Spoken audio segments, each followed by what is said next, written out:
Good evening. దేవి నవరాత్రి శుభాకాంక్షలు అండి. అందరికీ అమ్మవారి కృపా కటాక్షాలు అందరికీ ఉండాలి అని ఈరోజు బాల త్రిపుర సుందరి కదండి. ఇవాళ రవ్వ కేసరి నైవేద్యం చేస్తున్నామండి. రండి చేద్దాం. కాజు వేసుకోవాలి లైట్గా. ఇక చిన్న గ్లాస్ తోటి రవ్వ తీసుకుంటున్నాండి.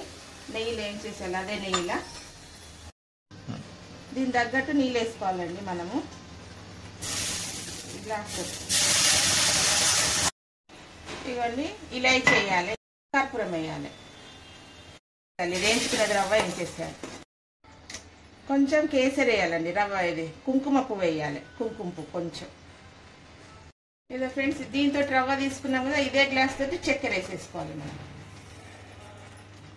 వేసినాక బాగా కలపాలి. బాగా మళ్ళీ లిక్విడ్ అవుతుంది. మంచిగా కలిపి గట్టిగా అయినా ఇదండి ఇంట్లో మంచిగా దగ్గరికి అయ్యే వరకు కలపాలండి. బాగా కలుపుతుంటే దగ్గరికి అయిపోయిందండి రవ్వ కేసరి. ప్లేట్లో తీసేసుకుందాం. ఇట్లా అయింది. దీని మీద కాజు వేసేసుకోవాలి.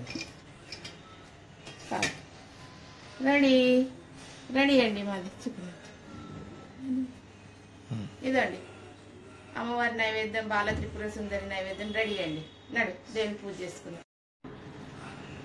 రెడీ అండి మరి దేవుని పూజ చేసుకుందాం. అమ్మవారికి పెట్టి నైవేద్యం ఎక్కిచ్చేస్తున్నామండి. రండి నైవేద్యం ఎక్కించి పూజ చేసుకుందాం. కుంకుమార్చన చేసేసుకొని ఇదండి మా అమ్మవారి దుర్గమాత. ఇక దుర్గమాత దగ్గర ఇక్కడ అఖండ దీపం వెలిగించిన.